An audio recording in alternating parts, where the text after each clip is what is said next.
Hello and welcome to yet another episode of For Wales, See Wales with me, Robin Morgan. I'm Mel Owen. And I'm Will Hayward. Robin, explain your top.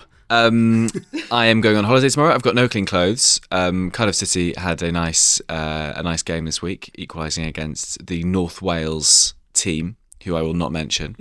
And also, this is one of my favourite ever shirts, and it's sponsored by the South Wales Echo, which is a newspaper. Now, a newspaper is how people got news before you started your newsletter.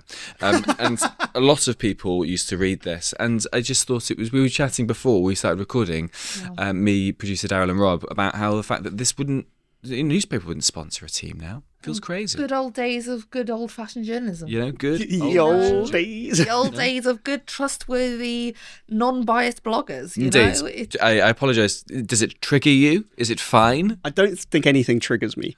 What do you? Everything triggers you. No, I'm in a physically and emotionally. But you can't be triggered if you're already triggered. The trigger's been pulled. The trigger response is I am in a relentless state of trigger. Wow. Yeah, he's constantly triggered. Trigger He happy. can no longer be triggered. Would you would the newsletter ever sponsor anything? Would the podcast ever sponsor a football team? Who's to say? Maybe we should pay Daryl before we start.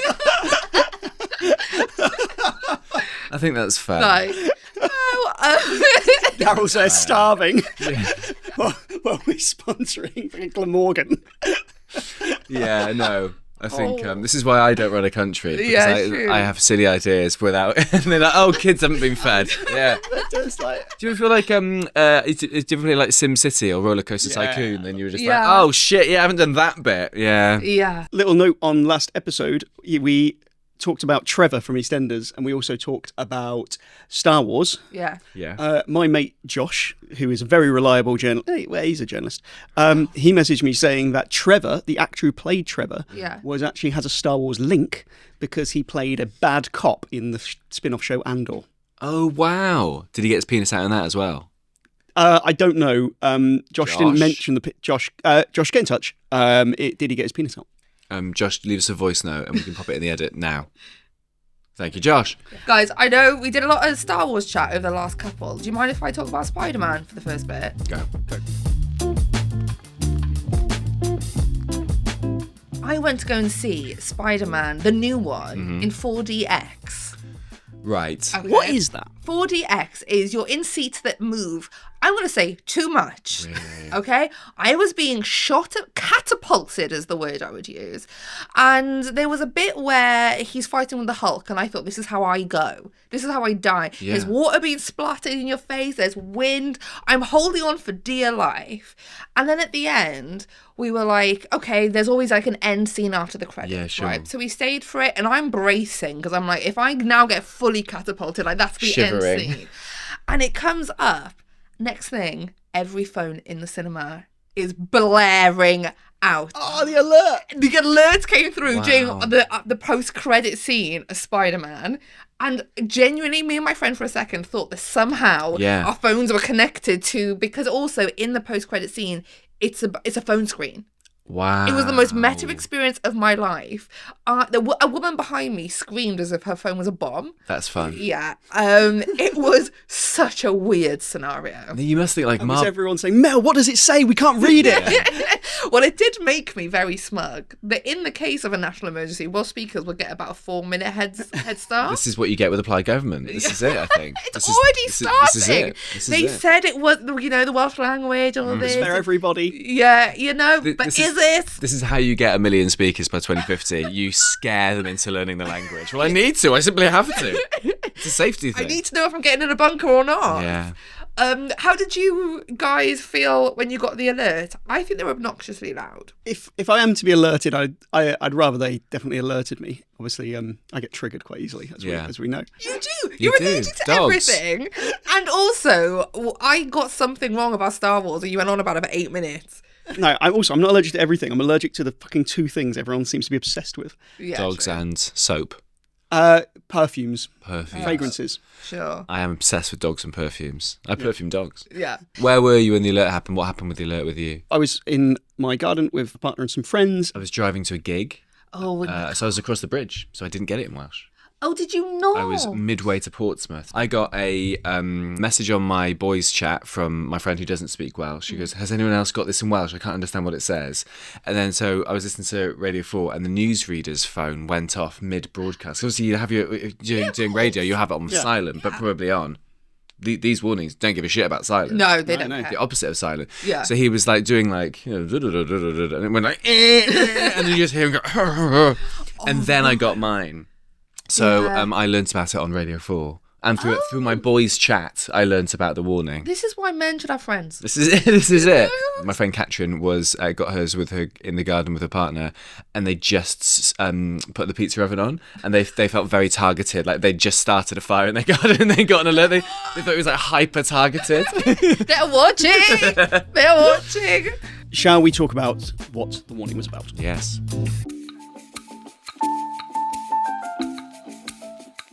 So, over the last, well, it feels like forever, we've had a series of really, I think catastrophic is probably the right word, wildfires across many parts of Wales. Some of them are ongoing as we record this. We've had some reports about people being frustrated with like lack of government response. What we're not going to do today is go into that specifically because firstly, the fires are still ongoing and I don't think we're in a position to kind of comment on the readiness because I don't think it's kind of appropriate to do it while something is actually happening, especially when really we don't know. What I have found frustrating is the kind of surprise from certain politicians that these sort of things are happening, and I'm not going to name them because it's the usual suspects, but a lot of them when they talk about wildfires, they're very keen to say how these are man-made wildfires. They're man-made. These are just man-made because it's not climate change because it's man-made.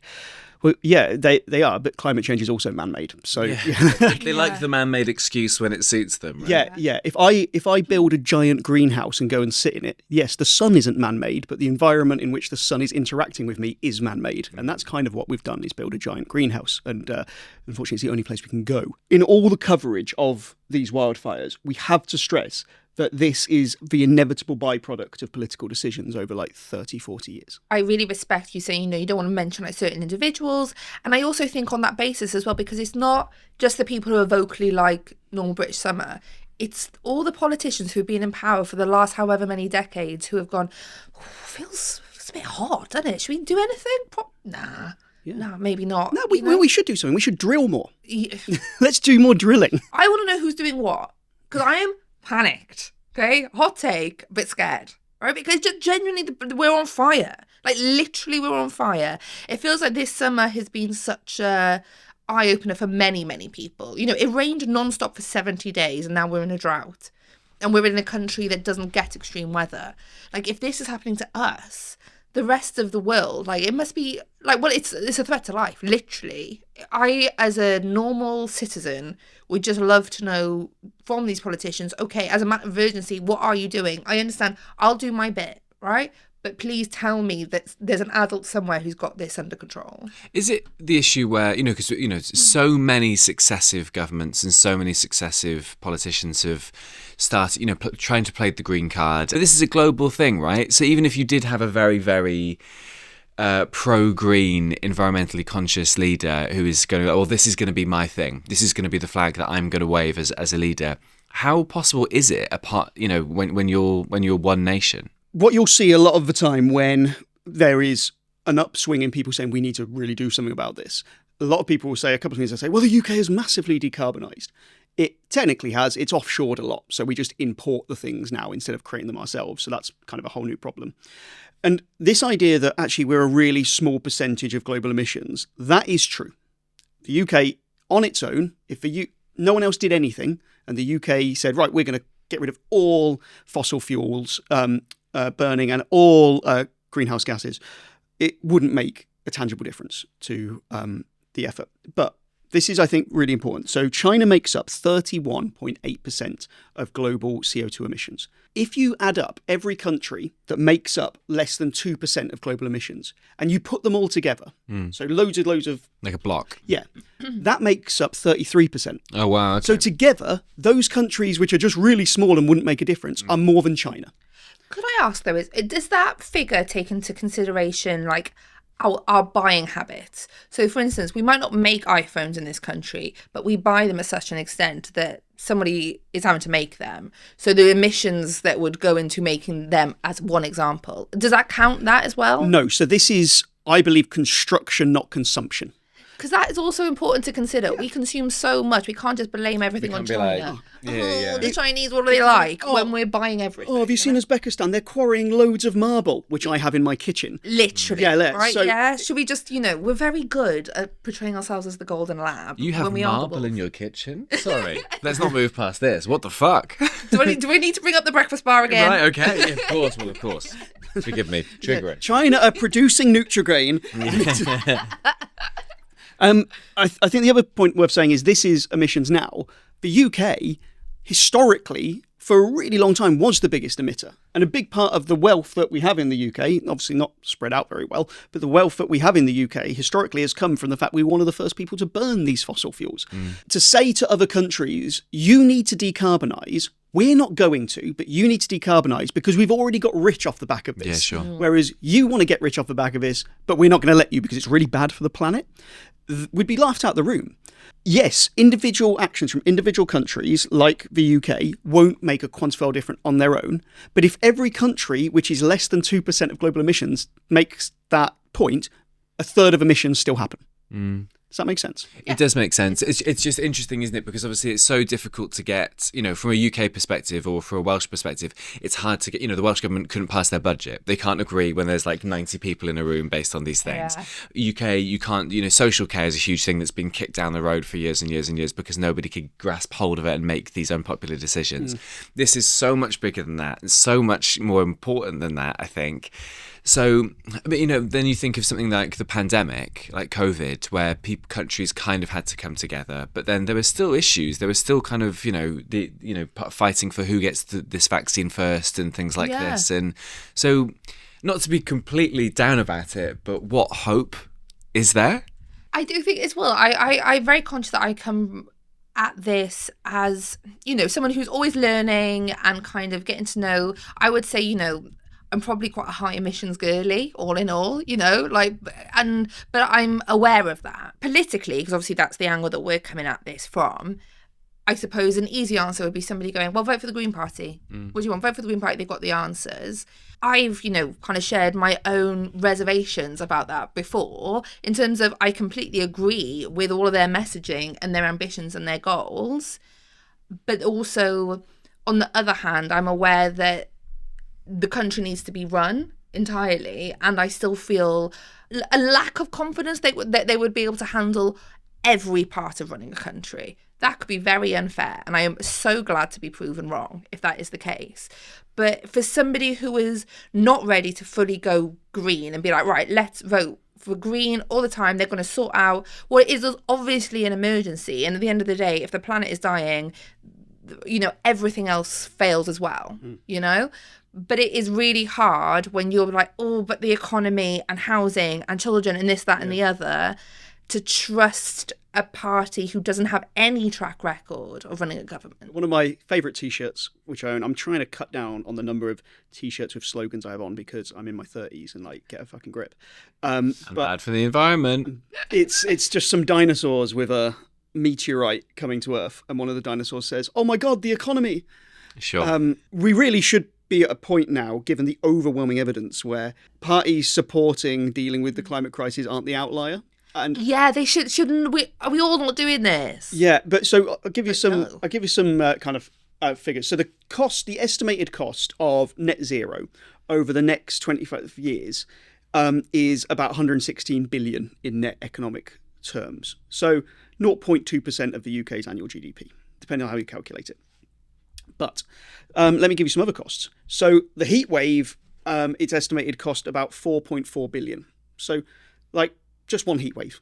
That costs the economy 4.4 billion in reduced output. The Iran war is estimated, if it lasts for kind of 2 years, will have a cumulative effect of around £28 billion on the UK economy. So kind of just under about a quarter of what net zero would be, just from Trump deciding to do that thing. One heat wave is 4 billion. So ultimately, the economic costs of not dealing with net zero are a hell of a lot higher than the economic costs of just dealing with it. And actually, a lot of the byproducts of dealing with the climate crisis are actually self-evident goods beyond the pure economic terms. But I totally agree with you. It's a real frustration. I think almost all parties except kind of Reform and Restore at least acknowledge there is a climate crisis now and that thing is happening. The problem is all of their the vast majority of responses are completely anemic and disproportionate. You can't say this is a civilizational level threat and then go, we're gonna get on that. Like, your response has to be proportionate to the level that the crisis is, and they are simply not. I mean, they're falling well short. We're on fire. The bar cannot be. I think there might be a climate crisis. Like, no shit, Sherlock. Like, surely we should all just as a standard now. Reform, do your thing, babe. Good for you. But like, surely we should all just be like, we've accepted that. What are you going to do? I do think the fires will have turned public opinion a little bit. Yeah. I mean, I can remember hosepipe bans since I was a child. You know what I mean? They've just been a part of life, you know, and certain things happening have not really affected people directly. I think witnessing streets of houses in the Midlands go up in flames, people are going, okay, this is affecting me now. Like, my whole livelihood be going up. Yeah, I think it needs to affect people. It needs to affect you as an individual. It needs to be, it's that kind of thing like, that thing happened, down the street from me. Now I feel really shook about it because we are sort of selfish beings, right? So if you see wildfire, COVID is an example. You saw it happening in Italy and France. Oh Christ! Thank goodness I'm not over there. And then it comes over to our shores, and then you go, oh right, okay. Yeah. Oh, there's cases in Wales. Oh right, okay. I was at a family meal in the Midlands when the fires at Stourbridge were happening, and some people at that meal lived nearby, and they were showing me the WhatsApp group from like the residents where they were like, one of the people whose house was next to one of the ones on fire was away on holiday. Yeah. Can you imagine? Brutal. It's awful. Let's move on from it because we don't want to be too depressing, but we also want to kind of highlight that fucking crack on with this. This is the biggest problem. Like, I know everything else is made to look small in comparison to this if we don't solve this. And tell me what to do. This, I will never say that line ever again. But somebody tell me, what do I need to wash my yogurt pot? What do I need to do? Tell me. You love washing the yogurt pot. I love it. Makes me feel like such a good. Every time I do it, I'm like, I am good. Yeah. Tell me what to do, and I will do it. Okay. Do you know what we probably don't need to do? Build loads of data centers. Well, what is a data center and why are they building them? So the reason that there is a big push to build lots of data centers is because things like AI and the way that we use technology now requires huge amounts of data and server space in order to be able to accommodate all of this. We're actually going to do something more in depth on data centers in the coming months because I think looking specifically at certain projects and the impact they could have on the people around them is a really worthwhile thing that we need to do. But I'm just going to draw your attention to a new report by Senedd Research. So if you don't know Senedd Research, they're based, funnily enough, in the Senedd, but they do deep dive into certain things. They're really, really, really good. They've actually looked a little bit at the data center developments in Wales because there've been quite a few and there's been quite a lot of applications put in. So the UK, 2 of the UK's 5 designated AI growth zones are in Wales, one in North Wales and one in South Wales, and there are big facilities planned in Newport, Cardiff, Bridgend and on the Isle of Anglesey. But there is a challenge because you've got to balance that. There are economic and strategic benefits to having data centers here. It's how much do we say we want to increase like kind of industry within Wales? But then there are demands on like electricity, water, pressure on land, and also the communities that live adjacent to these big data centers. The first thing is around job creation, and they do create jobs, which is a good thing. What kind of jobs? Well, that's a really good point because the UK government has said that the Welsh AI growth zones could support 3,400 jobs in North Wales and at least 5,000 jobs in South Wales. But although it takes a significant amount of workforce to build and develop the centres, once they're operational, they're highly automated. Yeah. So they're jobs, but they're not jobs for life. No, and then I imagine once they're built, it's just a security guard who has to make sure they don't go rogue. So they're I'll do that. Yeah. So they do create some jobs. I'm not saying that once they're built, there's no employment from them. But all those stats, like the same thing with Wilver and stuff as well, wasn't it? Like, we're going to create this many jobs, and these jobs last a fucking week, and then you're going to get out of here. And they're not also going to be for local people, the majority of them. For a lot of people who are struggling to find employment in those kind of areas, these might not be the kind of jobs that are coming up to sweep them all up and save them. Yeah. So do you guys know what a megawatt is? A megawatt. I love it. What I say when I hear loads of really good gossip. Megawatt? What? What? Mega what? With who? No, obviously that's the main definition of it. Yeah. But in more scientific terms, a megawatt is basically 1 million watts. It's the equivalent of 1 million watts. Yeah. So Wales has around 154 megawatts of data centre capacity in 2024. But with the planned data centres, this could dramatically increase. So the South Wales AI growth zone could exceed 1 gigawatt. Oh, stop. I just want to... I feel like I'm back in the 4DX. I've got this flash. I don't know what's going on.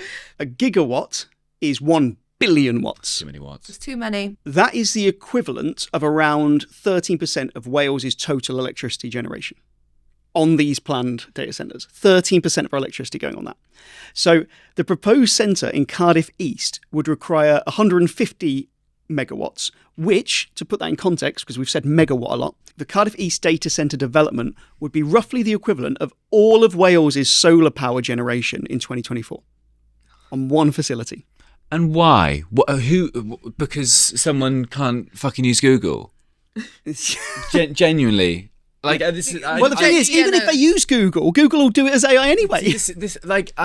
Yeah. Even though the algorithms are for AI, don't at me, nerds. I understand that businesses and some people use it to sort of further workload, etc., but I don't use it. I don't use ChatGPT. I don't use Claude. I don't use these things. I just don't understand why we need to do these things. I hate to be a Johnny-come-lately about this, or you're a boomer, but we were fine without it 2 years ago. Sure. Do you know what I mean? I know AI is not new, but it's just I think it's become obviously so much more used by normal people in everyday life. Is it because it's a fad though? I heard someone in the gym say to their PT the other day, because I listened in to those conversations, trying to steal some knowledge without paying for them. She's like, I didn't know what to have for lunch today, so I took a picture of what was in my fridge and I asked ChatGPT to give me an idea, and it said cheese sandwich, and I was like, you're a fucking idiot. Yeah, you don't deserve to eat. You actually don't. Natural selection, you don't get to eat. Sorry, you don't. I just think it's ruining our critical thinking. Well, we're rotting. There is strong evidence that using AI regularly does genuinely change your brain and your ability to kind of deal with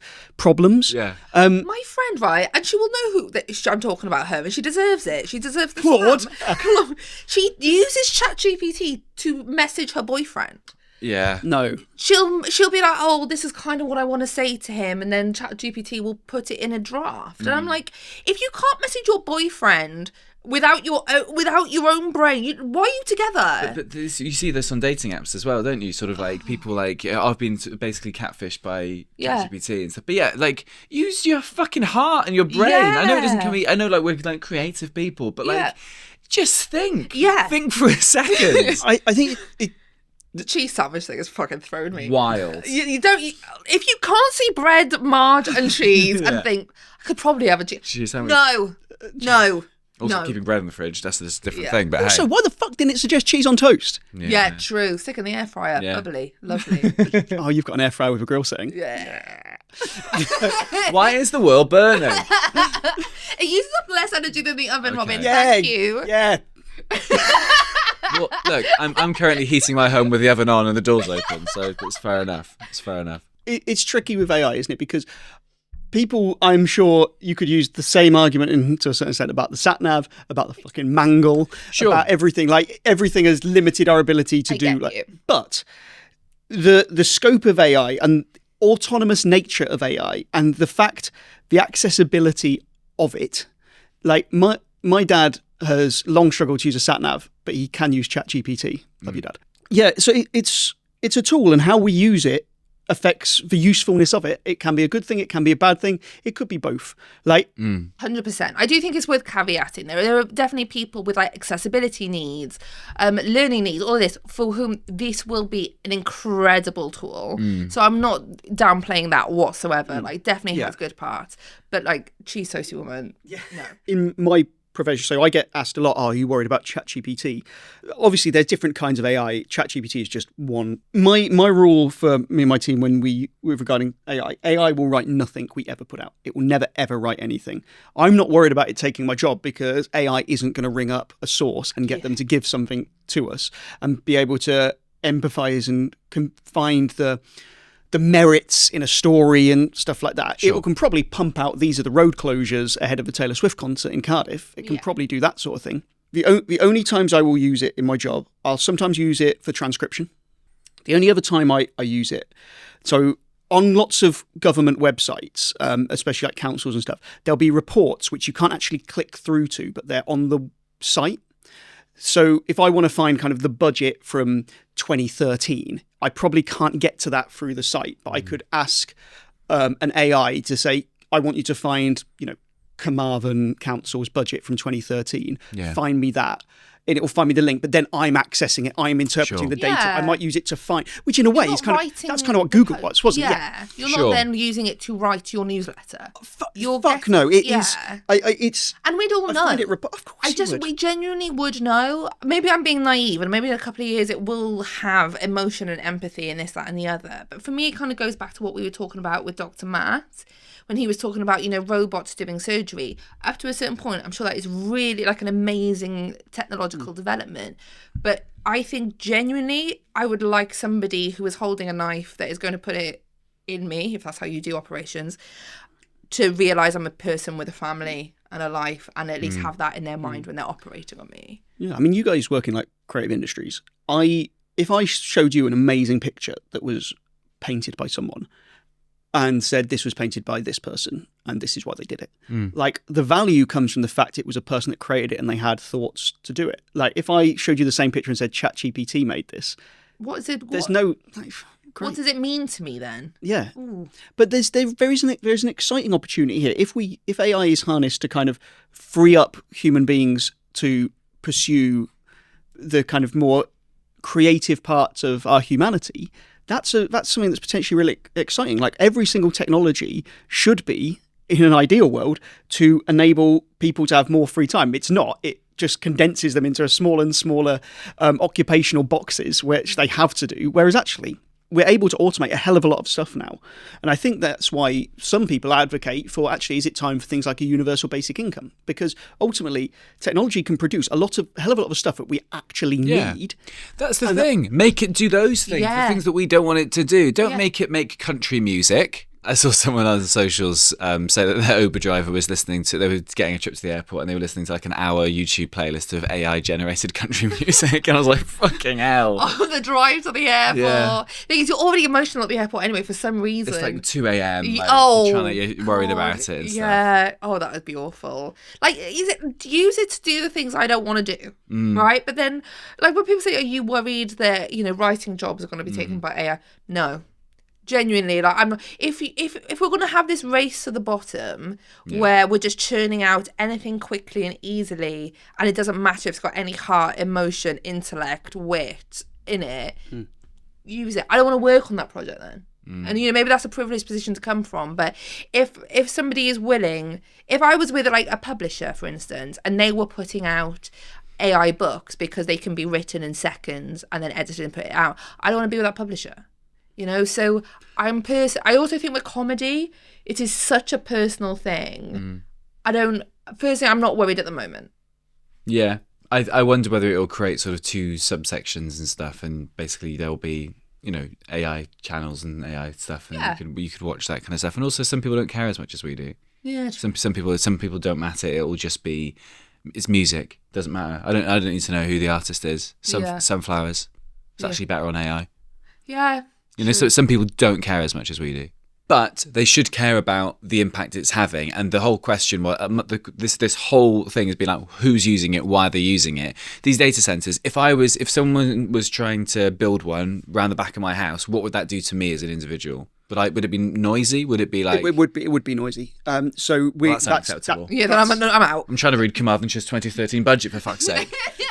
So I will come back to kind of the impact on people, because I want to basically do that more in depth. But they're happening, right? These data centers happening? Oh yeah, they're going to be happening. It's a conversation that we need to have, and I think it's especially if we are running low on water. So this is, as we record this, it is towards the end of the summer. Some of you may be listening to this from your second home or holiday let. Or third. Fourth homes. Fourth home. Some of you live in Bath. Thomas does listen sometimes. Who? You don't know that. Holiday homes, we've talked about it before in Wales. The challenge is Wales has got a lot of holiday homes. This has an impact on the areas that they are, because it reduces the amount of people there. But they're during the rest of the year, when it's not as nice a time to go to that property. It means that there's fewer children. It makes it more expensive for families to live there, which in turn means people don't have as many kids in schools, which means schools close. There are impacts which are really strong. And because of where geographically a lot of these homes are, it has an impact on Cymraeg, on the Welsh language, because it means that people who are first language Welsh speakers often can't afford to live in those communities. And I think the general kind of attitude maybe towards those communities is a challenge as well. I think it's really hard going through like a beautiful area of Eryri and seeing like rows of cottages called like Sunside View and like Sunflower Meadow. Like, fuck off. I think it also has an impact on the amount of bathrooms that are styled with boats and pebbles. Gosh. Yeah. The previous Welsh Government under Mark Drakeford, as part of the cooperation agreement with Plaid Cymru, wanted to try and tackle this issue. The way they tried to tackle it was for councils to be able to increase the council tax massively on second homes. So if you're going to have a second home, you get taxed much, much more. They also... And a huge amount more. Yeah, like 200, 300%. Yeah. Like huge amounts. I'm not sure any council has gone to the full amount, but like some, you pay double council tax, for instance. Now, what they also did was close a loophole, because what a lot of second homeowners would do is they would list their second home as a business. And business rates are lower than council tax generally. So if you were to say, well, actually, this is a business, I rent it out. I sometimes go there myself, but I rent it out.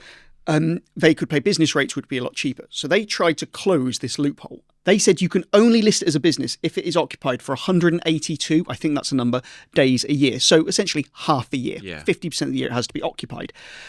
And that works from the point of view of closing that loophole, but it also has captured a lot of legitimate businesses. Yeah. Because actually, if you have a holiday let in Wales and you were to let it, say, every weekend for the whole year and the entirety of the 3 months of the summer, that wouldn't add up to 182 days. It's a big number to fill, isn't it? Yeah, so a lot of legitimate businesses got caught up in this. So the Welsh Government have indicated that they are going to tweak that and maybe lower that number. That's something that they've... Have they said what kind of thing it would be lowered to? They haven't yet.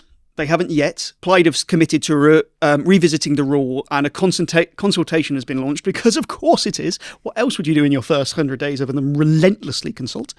To look at what an impact a modest reduction in that 182 could mean. So, for example, in Gwynedd, second homeowners pay normal council tax plus 150%. So 1.5 times on top of that amount. But I did want to... Because this thing could be scalable, right? Like if you miss it by like one day, you'd be absolutely... Because 150% of these businesses, like I've seen some businesses getting like 20,000, £30,000 bills because they've like not been able to do it. In England, properties only have to be let for 70 days to be exempt. Now, I actually don't think... Who wants to go there? Exactly. But I did want to talk to you about a new study, which is from the Bevan Foundation. And let me give you a figure here, which when I read it, I double-checked it because it blew my mind. A megawatt, did you say? What? Yeah. Between 21,000 and 25,000 properties, which could otherwise be used as permanent homes, are being used as holiday lets or second homes in Wales. So between, say, 21,000, 25,000 second homes or holiday lets in Wales. Now, that is enough to rehouse every household in Wales that is in temporary accommodation 3 times. Wow. So we have 3 times as many properties which are used as second homes or holiday lets. We have 3 times as many as we have people who are in temporary accommodation. And we have, I think it's about 8,000 off the top of my head, people in temporary accommodation. If you zoom out, and people have legitimate businesses, tourism is a big industry in Wales.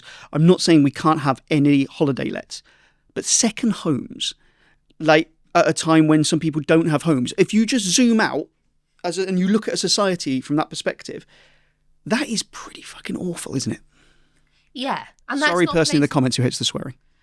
And you also are not blaming the individuals there who have those homes either. Like the people who own those second homes, like they. I don't think it's useful to attack them personally. No, I don't. I think, you know, we have collective responsibility, and I think we can make wiser personal choices for sure. If you were to say all of these second homes are now on the open market, I mean, it would almost certainly lower house prices. It's important, I think, to stress as well. So Shelter Cymru, who partnered on this research, they said that this is not just a Gwynedd and Pembrokeshire problem. So the number of holiday lets in Wales rose 10% from 2022 to 2026. And that's the equivalent of 1,300 houses. I mean, that is not insignificant. So there are things that Welsh Government could do. So they've suggested raising land transaction tax, which is basically Welsh stamp duty. They also suggested that maybe we introduce basically a national requirement for planning permission for when you change a permanent house to a holiday accommodation. So actually you can't just do that. You have to apply for planning permission to do it. They also suggested that what should happen is the money that councils raise from this increased council tax rate, so the higher rate you pay on your second home, should be ring fenced, and that has to go on additional housing. So if you are going to, so your council tax money that you're spending on your second home has to go on building more houses. Yeah. And I suppose the extra stamp duty money as well. That seems like a very grown-up way of dealing with something. There's hope in that then. If these things are followed through, obviously, like, you know, we're very much in the provisional stage, and as you alluded to, we love a provisional consultation stage. I hope that something now happens. Well, yeah, we all do. But we shall see, and we will cover it when they do or don't do anything. Guys, I've enjoyed this.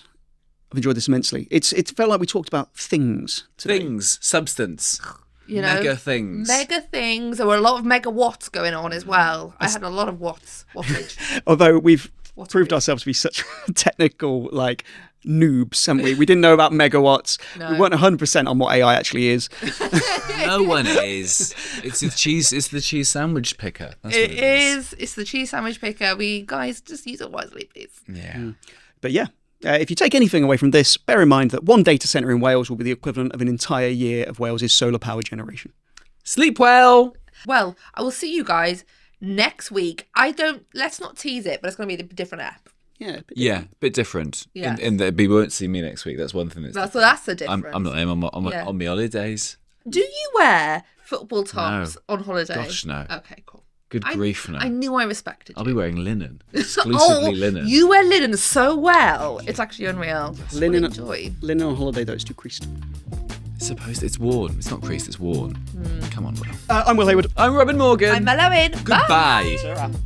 Mega what?